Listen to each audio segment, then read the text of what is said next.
y te dice: Pedro Sánchez sabía que había corrupción. No lo dice así directamente, pero sí me viene a insinuar que lo sabe todo. ¿Pero corrupción por parte de quién?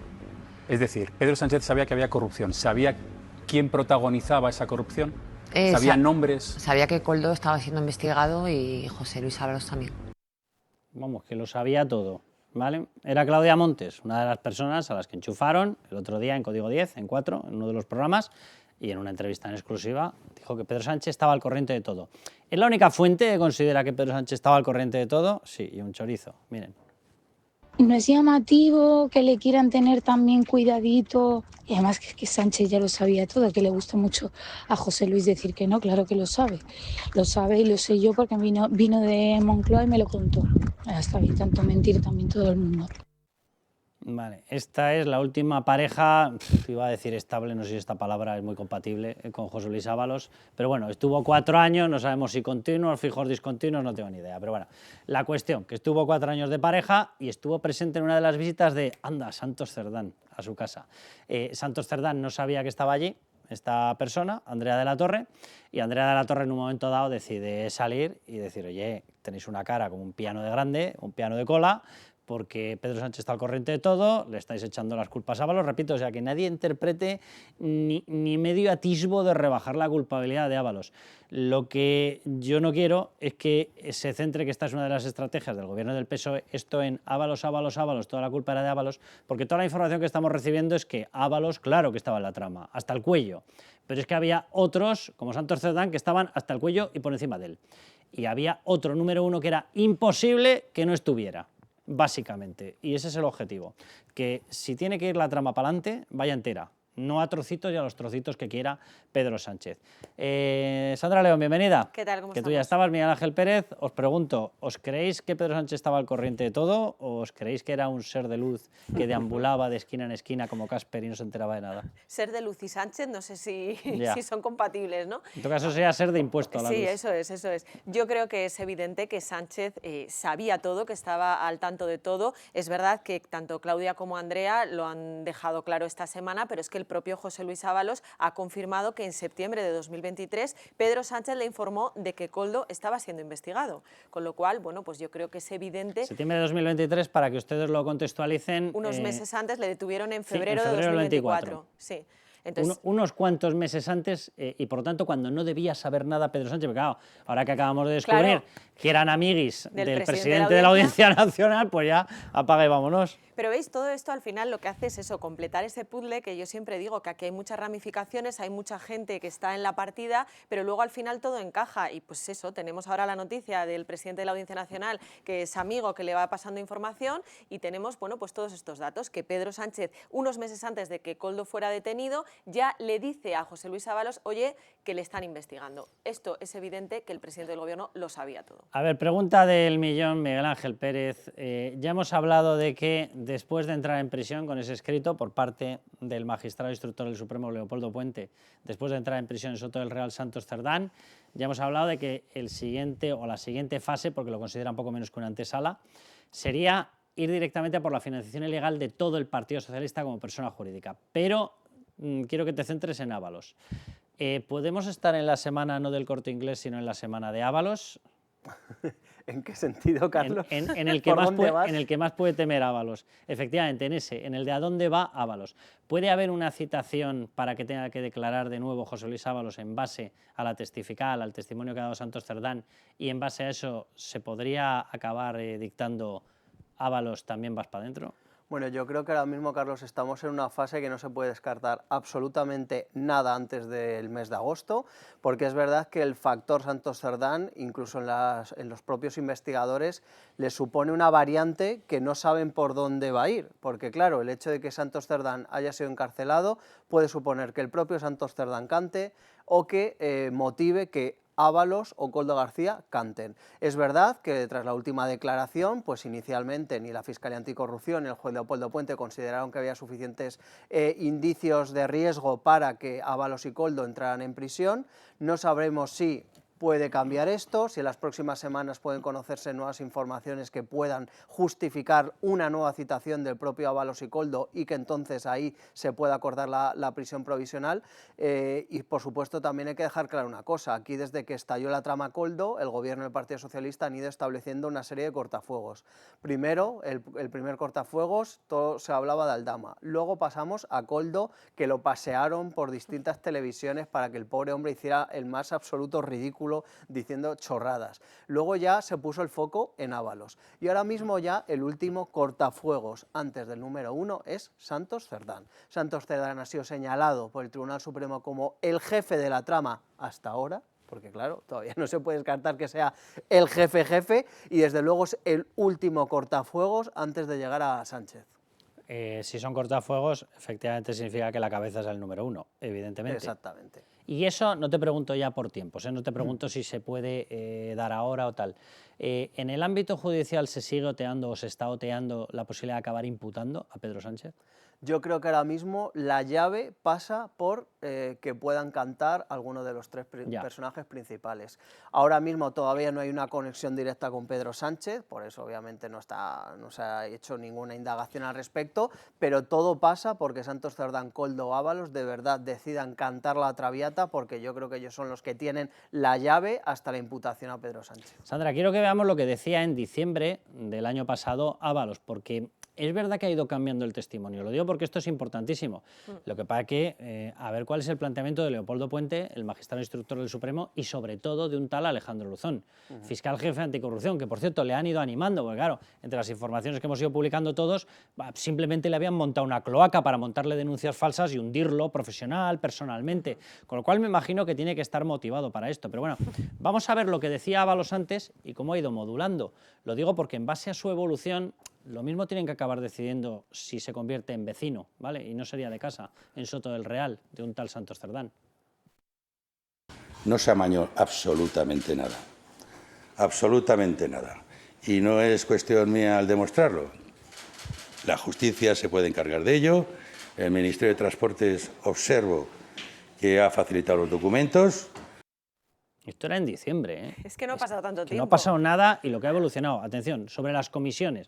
Recuerden todos los audios que hemos escuchado hablando de esto para ti, ¿eh? Tú te llevas y 420.000 y 70.000 para la vejera y nos viene el petróleo, Ábalos, y del petróleo tú te llevas la mitad de 1 millón al mes. Escuchen. ¿Hubo comisiones? No hubo ninguna comisiones, como ya he dicho muchas veces. Pues nada, ¿esto se puede considerar, Sandra, colaboración con la justicia? Hombre, da la risa, ¿no? Pero bueno, es verdad que es que todas las declaraciones de todos los implicados, pues en cuanto pasa un poco de tiempo, no superan la prueba del algodón. Yo creo que los audios son totalmente clarificadores, así lo dijo el magistrado el otro día. Hablaba además, incluso sorprendido, ¿no?, de que los indicios eran verdaderamente extraordinarios. Es que tienes una confesión de principio a fin ya en esas grabaciones que hay sobre la mesa y, por tanto, decir que no ha habido comisiones, pues es cuanto menos ridículo. Pero volviendo al tema del posible pacto, la posible colaboración, yo creo que en una negociación hay que mirar siempre quién es el eslabón más débil, y yo lo llevo diciendo mucho tiempo. Para mí el eslabón más débil es este señor, es José Luis Ábalos, que tiene a 2 hijos implicados, a 2 hijos a los que señala la UCO y que por tanto pues podría obtener más beneficios si canta, porque él está claro que está pringao y que va a tener que pasar un tiempo en prisión. Ahora, tiene 2 hijos a los que todavía a lo mejor pues puede salvar. Por tanto, habrá que ver en qué se traducen esos encuentros, que ya se está hablando mucho de ellos, que su abogado habría tenido en los últimos días con el fiscal anticorrupción de cara a llegar a un posible pacto para pues, terminar confesando algo. ¿Ese algo a dónde tiene que ir? Yo creo que es que ya tiene que tirar hacia arriba. Ahora te voy a preguntar por la información que has sacado, lo de la sustituta de Cerdán, Rebeca Torro, que lo hemos estado mencionando, regó una de las empresas salpicadas por la trama con más de 7,5 millones de euros. Si no conocen a Torro, no pasa nada, como para ir conociendo políticos, van cambiando a medida que van entrando en determinadas tramas. Torro va y resulta que es que la acaban de nombrar sustituta de Santos Cerdán.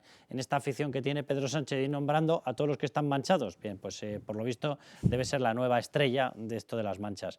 Pero antes de eso, vamos a ver, Miguel Ángel, hay gente que utiliza un lenguaje con respecto a los jueces y dice, no, es que los meten para presionarles. O sea, los jueces no meten en prisión preventiva para presionar a nadie, porque España, pese a Sánchez, es un Estado de Derecho, es un Estado avanzado y lógicamente no coacciona coacciona a nadie. No, esto no se hace así. Se hace si hay una de las tres causas, o riesgo de fuga, o posible reiteración en el delito, que cuando pierdes el cargo ya no la tienes, pasas a no tenerla, o destrucción de pruebas.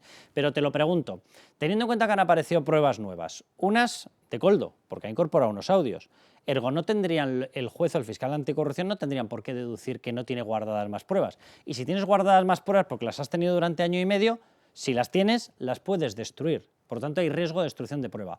Caso que podríamos aplicar exactamente igual a Ábalos. El que se crea que Ábalos ha entregado toda la documentación o todo lo que tiene es que ni siquiera la ha escuchado a él. Él sigue hablando de que tiene por ahí pendrives, de que tiene discos duros con más material, lo va filtrando de vez en cuando. Uy, si yo hablara de Begoña y de tal.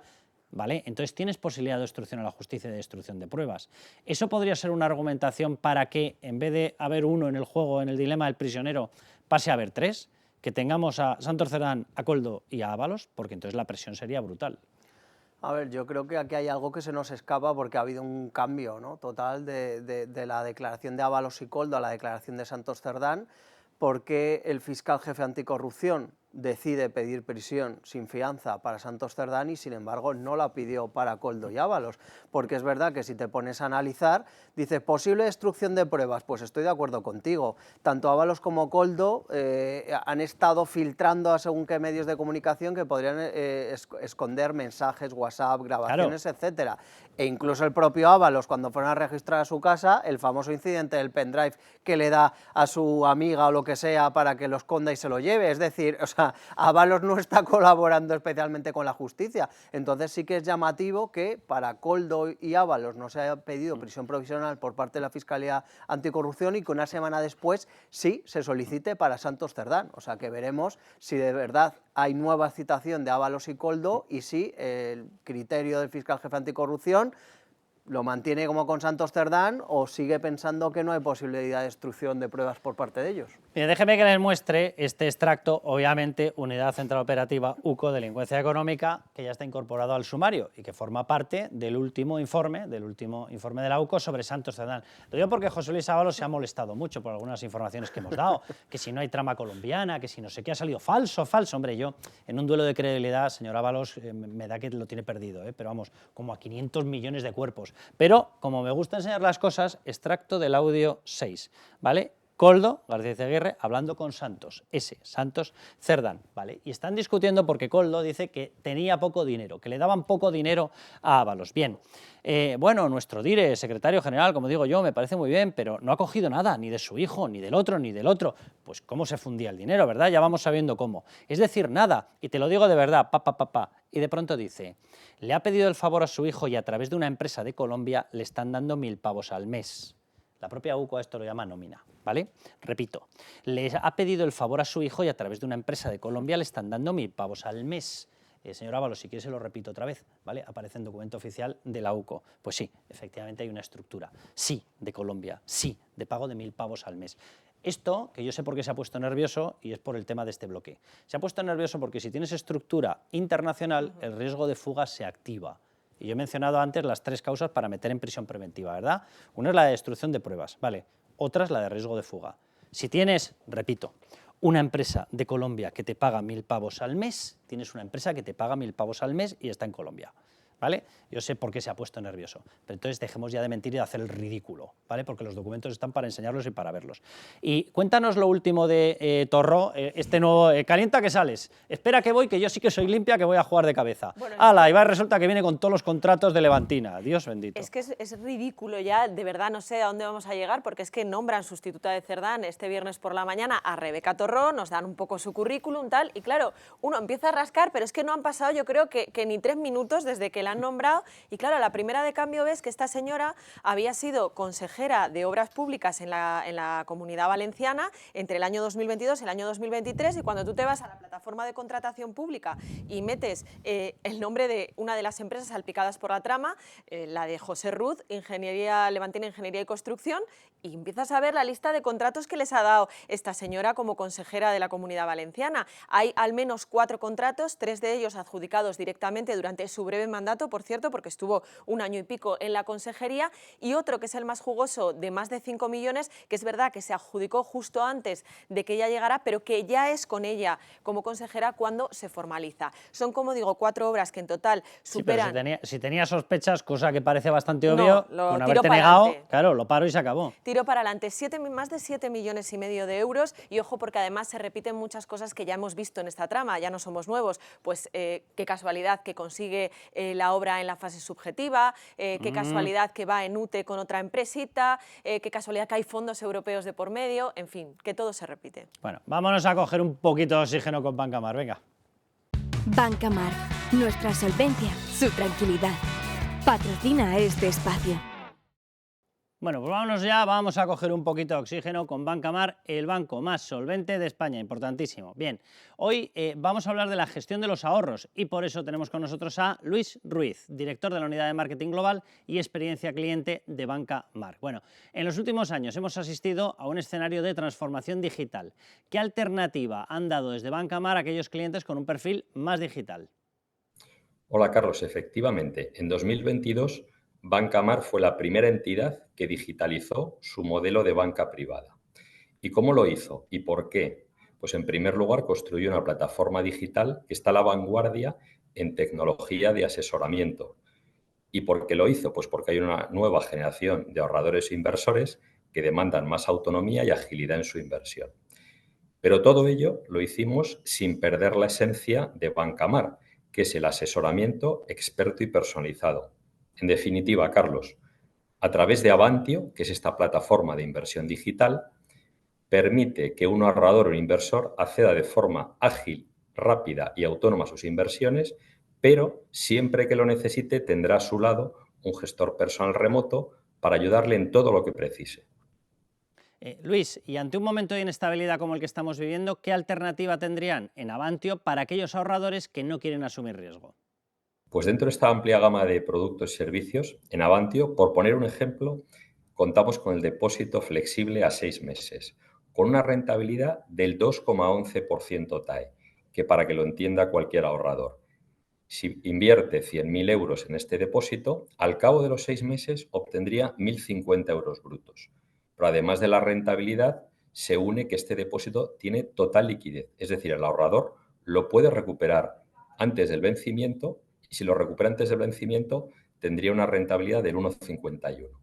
Y el tercer elemento, y no menos importante, es que este depósito lo contrata con Banca Mar, que es el banco más solvente de España. Por tanto, para esos ahorradores más conservadores tenemos un producto con una atractiva rentabilidad del 2,11% TAE, que pueden recuperar su dinero en cualquier momento y que además invierten con la garantía de estar en el banco más solvente de España. Luis, y última pregunta para aquellos ahorradores a los que no les importe tanto esta historia de asumir un riesgo, de determinado riesgo. ¿Tiene Banca Mar opciones de inversión adaptadas a diferentes perfiles de riesgo en Avantio? Por supuesto, a través de la plataforma digital Avantio puedo acceder a soluciones tan exclusivas como nuestras SICAVs institucionales.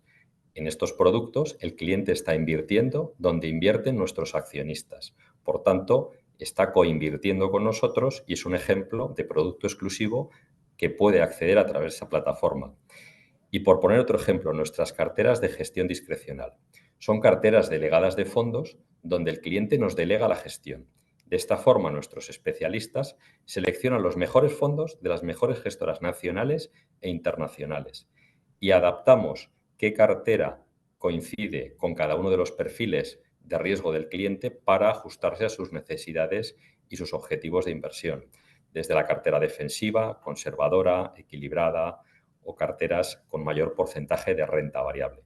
Y ya que antes hablábamos de rentabilidades, pues nuestra cartera conservadora los últimos 12 meses ha obtenido un 4,60% de rentabilidad. Por tanto, a través de la plataforma digital Avantio accede a una gama exclusiva de productos que se adaptan a su perfil inversor, pero como decíamos al principio, lo más diferencial de la plataforma digital Avantio es que contará con un gestor personal remoto que le guiará para alcanzar sus objetivos de ahorro e inversión. Y esto es muy diferencial y, como decía, fuimos pioneros a la hora de digitalizar este modelo de banca privada y llevarlo al entorno digital. Pues Luis, muchísimas gracias, un abrazo, por supuesto muchísimas gracias a Bancamar y nos volvemos con la tertulia. Hace tiempo que el momento es ahora, el momento de encontrar nuevas alternativas de ahorro que mejorarán nuestro futuro, invirtiendo en las tendencias que cambiarán nuestra sociedad, en un futuro sostenible, apostando por la séptima economía del planeta. Bienvenido a la nueva forma de hacer banca desde 1926. Bancamar, crecer juntos. Pues nada, os pido un chimpún sobre la situación de Ábalos muy rápido. Simplemente estábamos hablando del tema de Levantina, de los contratos que le había dado Torró, la nueva secretaria de organización, que ya aparece ya directamente con la mancha encima de la espalda. Para que ustedes lo contextualicen, José Ruz es el que tiene la famosa conversación con Santos Cerdán, con Koldo, y le dice que hay algunos que se están metiendo de otras ganaderías y aquí los que estamos pagando somos los que estamos pagando. Se refería a que había algunos que se llevaban más parte y no aportaban tanto al partido, y se refiere a que Ábalos y Koldo habrían estado metiendo otras empresas que no aportaban tanto como ellos. Y claro, se sentía en una situación de injusticia absoluta después de haber pagado. El que paga manda. Muy rápido, Miguel Ángel. No, yo creo que al final, hablándolo de Torró, uno ya se plantea, ¿es por despiste? ¿Es porque se creen totalmente impunes? ¿Es porque les da igual? ¿O es porque está todo el partido igual? Sí, que no tienes dónde elegir, porque no hay algo limpio ya en ese partido. Y entonces, bueno, este tiene por aquí 3 escándalos, este tiene 2, bueno, esta tiene unos contratillas, bueno, da igual, pues mete a esta. Es que ya uno ya no sabe qué pensar. Oye, Miguel Ángel, o es porque si elevo al que está manchado, sé que me va a seguir destruyendo pruebas y lo va a seguir ocultando o guardando silencio, eso sí es verdad. Bueno, claro. Acordaos, Carlos, cuando designaron también a Óscar López en pleno escándalo con lo de la filtración de Álvaro García Ortiz, que todos alucinamos. Y en este momento, justo cuando está el tío en la picota, le nombras. Y esto es lo mismo, ¿no? O sea, no han pasado ni 10 minutos y ya empiezan a salir todos los escándalos de esta mujer. Entonces, yo creo que es eso, que ya no hay dónde elegir. Es tan corrupto ya el partido sanchista, porque ya el partido sanchista está tan corrupto que no pueden encontrar ni a un mínimo candidato ya que esté limpio. O sea, entonces todos tienen algo. Pero yo creo, por poner simplemente, el otro día lo hablábamos en el socialismo, precisamente esto es lo que nos tiene que llevar a la conclusión de que no vale con apartar a Pedro Sánchez. Que si en algún momento el cortafuegos sigue subiendo y es, oye, que Pedro Sánchez se vaya y que ya el Partido Socialista es el de toda la vida un partido de Estado, ojo, porque eso ya a estas alturas de la película no nos lo podemos tragar. Sí, sí, el que no ha estado trincando, ha estado mirando, observando y beneficiándose indirectamente por su cargo. Pero bueno, vámonos con Beatriz García, porque ¿qué está mirando ahora el Partido Socialista? ¿Arreglar esto, pararlo, dimitir, convocar elecciones? No, ir a por las herencias a cobrarnos todavía más. Dios bendito.